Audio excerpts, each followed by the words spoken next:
Hello, hello. Welcome back to Reignite Your Soul podcast. I am your host, Laura Plahuta, and today we have another episode with Julia Simone. If you have not caught the one from last week, definitely go check it out. This is going to be a new series that will be hosted every single Monday on the podcast that we all host live in a Facebook group called Recover and Rise. So if you want to join us there in the community, please feel free to go down in the link in the description and you can join us and we'll welcome you in there.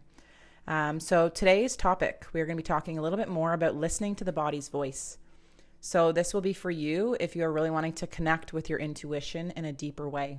And you want to start learning the difference between your mind's voice versus your body's voice. And how you can learn to tap into a greater depth of who you are by learning the difference between the two and allowing your body to lead the way. So I hope you enjoy this episode and I'll see you in there. Hello, Recover and Rise family. How are you doing? I hope you're having the most incredible day. My name is Laura Plahuta. For those of you guys who maybe are new to coming on these lives, we're going to be doing live trainings here once a week with Julia and I. And we are super excited to be here. So if you're here, say hello in the comments if you're on here live. And let us know. Hit the little heart button. Let us know that you're on here with us. And if you're catching the recording or the replay of this, then hello. We are super happy that you are here catching it this week. And today's topic is going to be all about listening to the body's voice. And in this group, we are here all about helping to deepen our own personal recovery so that we can really step more into our gifts and our understanding of who we are and what we want to bring to this world. And so that we can live with more love and more peace and more joy and allow that to radiate out to the world. And so with this group, we've had a bunch of new, I'm just going to invite Julia in here. We've had a bunch of new members this week join. And so what I would love to do is to welcome them all. So I'm going to go through all of the names of all of the people. Hi, Julia. Going to go through all of the names of everybody who is brand new to this community. And if we can just all in the comments, just let them know that we are so grateful that they're here with us. So we have Tyler George, who is new to the community, Brian Mitchell, Holly Carter, Zachary Stuckey, Julianne Jane, Garrett Deering, Allison Sainsbury, Shoshana Whittator. I apologize if I mess up the pronunciation. Candice Nagrang, Sarah O'Neill, Kazimba Urban, Sylvia Stuckey, Jane Coghill, Anna Paquin, Stevie Bates, and Kristen Maybe. So we've got lots of amazing new members here. So welcome. And if you know anybody who would feel value from what we are offering here, then please feel free to bring them into this beautiful community. Everybody is more than welcome here. And so for today, we're going to be talking about listening to the body's voice. And we actually got a group chat. I don't know if you guys saw that, but when we create these events, there is a group chat you can go into. And every single week when we do these chats, there's going to be a question in there. And this week's question was, are you aware that your body has a voice? We would love to hear from you. And we had some incredible feedback from you brilliant, beautiful souls in this group. So Mike gave a thumbs up. Savina gave a thumbs up. Bruce gave a thumbs up. Joan says yes. She's a body worker, Reiki master, energy healer, and fully agreed the body and heart's wisdom and even more powerful than the mind. And Judy says yes. John says hear the whisper, avoid the scream, which I absolutely love. And then Bruce says it took me a long time to understand how quiet I needed to be to have that back and forth relationship with my body and my brain. Once I opened those lines of communication, it became easier because I knew this tone of the whispers.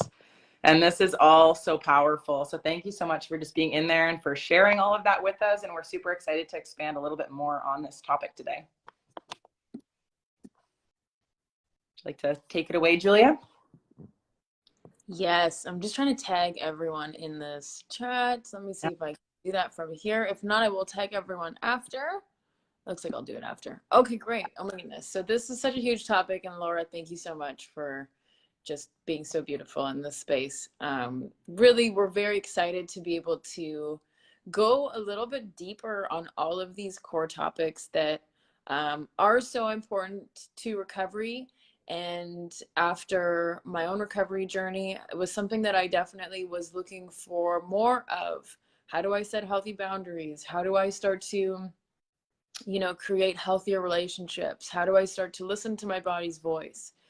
because what was happening, and it's so interesting, I was just writing this down in one of the modules that we have in one of our programs. I was working a lot while I was in my recovery. I was working a corporate job, flying all around the world to build big renewable energy projects. And I was working around the clock. I was always on my phone, answering calls, doing work on the laptop. If anyone needed anything, I was definitely always there. And I didn't sleep well. I remember just waking up in the morning feeling super depressed almost every day. And eventually my body started to give out. My digestion was off. My hormonal cycle was very off. Just little things started to show up. And then it wasn't until I actually tried to play soccer one evening, I blew out my back completely. And I'm like, what the heck is going on? I've got all these recovery tools that I've learned, and still I'm hitting these walls. And I was young. I was like 23, 24 years old, and still experiencing these really big walls in my life. So I later learned, and this is what ended up happening, the company downsized, and I was, as one of the youngest people, the first to leave. And so when I left work, I felt purposeless. I felt lost. I felt like I didn't really know myself. And that was because I didn't realize, but I had a codependent relationship with working. And some of us might identify with having codependent relationships with people, with work, with things in our life that all of a sudden consume us. And I had never been taught anything about the body's voice. I had never been taught anything about healthy relationships. I didn't even think that I was a toxic person, but here I was, someone who had absolutely zero boundaries, absolutely was allowing people, places, and things to influence me.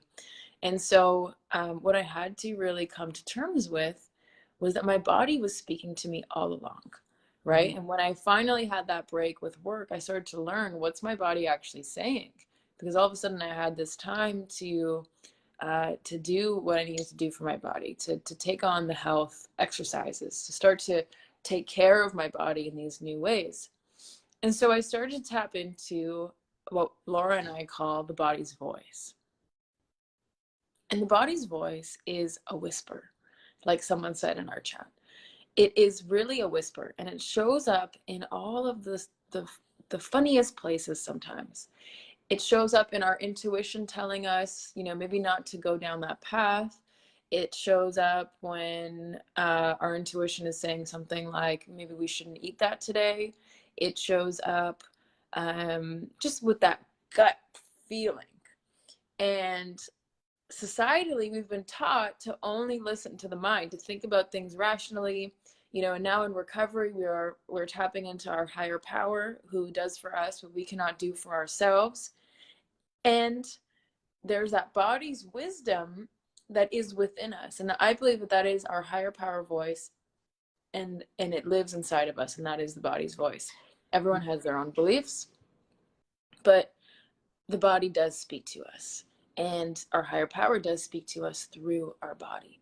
So the healthier we are in our bodies, the more we're going to be able to listen to that voice. And so what was at risk for me by not listening to that voice was so much. I mean, I was following what other people wanted of me rather than actually taking the time to understand who I was and what I wanted. Because the truth was is that I didn't want to be working the way I was working. I didn't want to be, doing the things that I was doing at that time, but I didn't know how to listen to the body's voice. So I didn't know how to actually make those conscious choices. Everything on paper looked amazing. So why was I waking up super depressed every morning? Why was I waking up feeling stuck? Why was I waking up not knowing what path to take? Right? And so if you feel that way now, you're not alone. And if anyone does feel that way, please feel free to just let us know in the chat, because you're definitely not alone. It's something that a lot of people experience. I'm sure Laura has her own version too, which she'll touch on in a little bit. But really what was at risk was not being able to live fully expressed in myself. I didn't actually know who I was because I was living for everyone else while I was disconnected from my body's voice. Do you want to add anything to that, Laura? Yeah, thank you so much for sharing that. And yeah, if you're watching this and you've been through a similar situation or anything like that, feel free to put it in the comments. I think the more that I love what's happening right now with community, because the more stories we hear about this and what's going on, the more it normalizes what we're moving through as humans, because we go through so much. And I feel like, I know for me personally, like I've shoved stuff down, and it's almost like I didn't want to admit to myself how much I was hurting and struggling, and how much I didn't actually know who I was. Like I felt like I didn't really have a true identity of who I was, because like you said, of all of the people pleasing and kind of doing what I was told like my whole life. And then all of a sudden I woke up and I was like, oh my gosh, like who am I, and what is this life that I'm living, and why am I feeling so stuck? Why do I feel so unfulfilled when I have all of these incredible material things that aren't bringing me the happiness that I thought that they would? And I can definitely share a little bit more about my story. It's very similar to yours, where I just worked so hard, like when I was in school and stuff like that. I didn't really know what I wanted to do.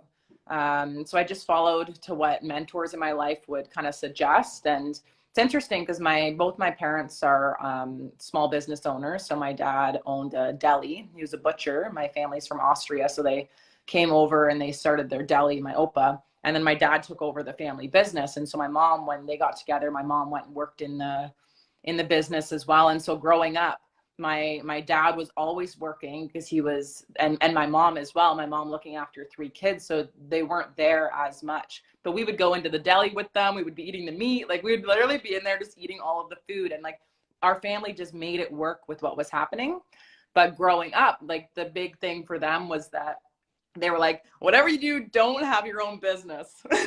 They're like, go get a job that is like with the government. You're going to have a good pay. You're going to have good pension. You're going to have good benefits. It will provide you the security that you need. So that was really like what was hammered into me growing up. And obviously it was out of all good intentions so that I could really be able to support myself. And so that's what I did.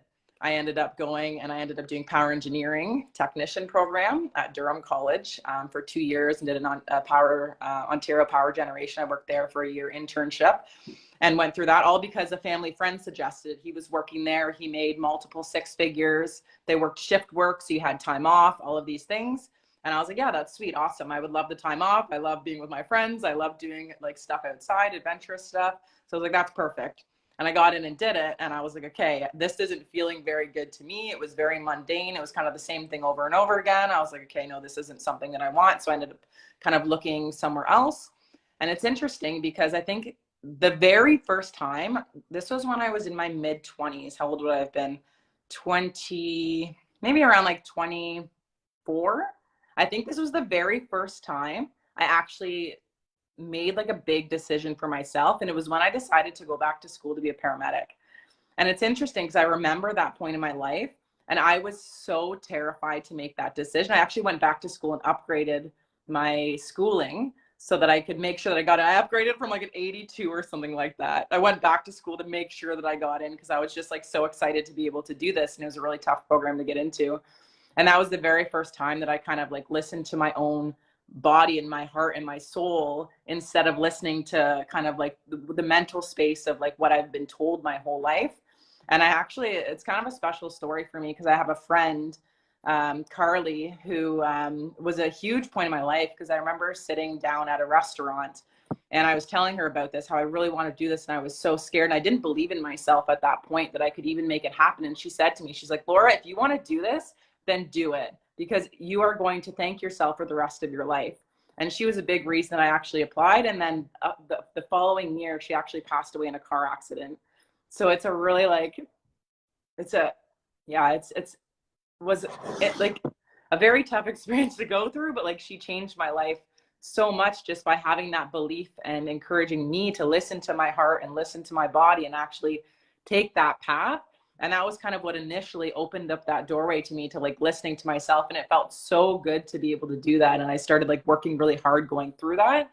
But it was like big listening to the body instead of listening to the voice, because the voice in the head, because it just like, if we're always doing what other people want for us, it's not actually truly what's in our heart and soul and what we're bringing, what we are here programmed and designed to bring into this world. And I just felt like called to share that story. And after that, it was kind of like another big journey to go on, learning to listen even deeper. Because at that point, I didn't even consciously know what I was doing about listening to the mind or the body. The mind was always just so loud.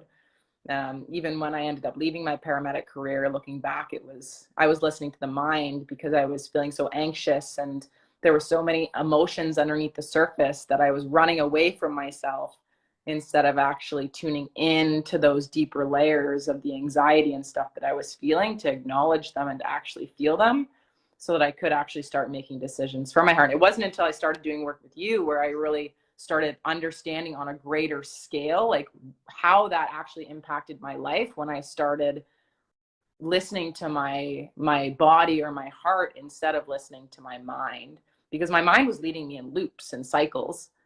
And then I would kind of like hit this glass ceiling, and I was like, why am I not getting where I want to go? Or why am I not feeling the way that I actually want to feel? Like, it wasn't bringing me what I had anticipated it would bring me, or that I was told would bring me happiness.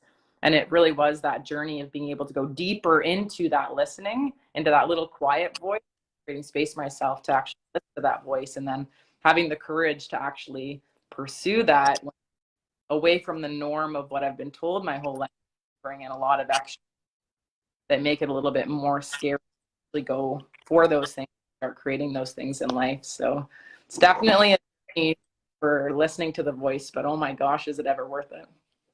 Beautiful. Beautiful. Thank you so much for sharing that. Yeah, and I think Laura touches on a couple important things, what is the mind's voice versus the body's voice. And the mind's voice, you know, we talk about the ego, or we talk about the the mouse brain, or the hamster wheel that just keeps going.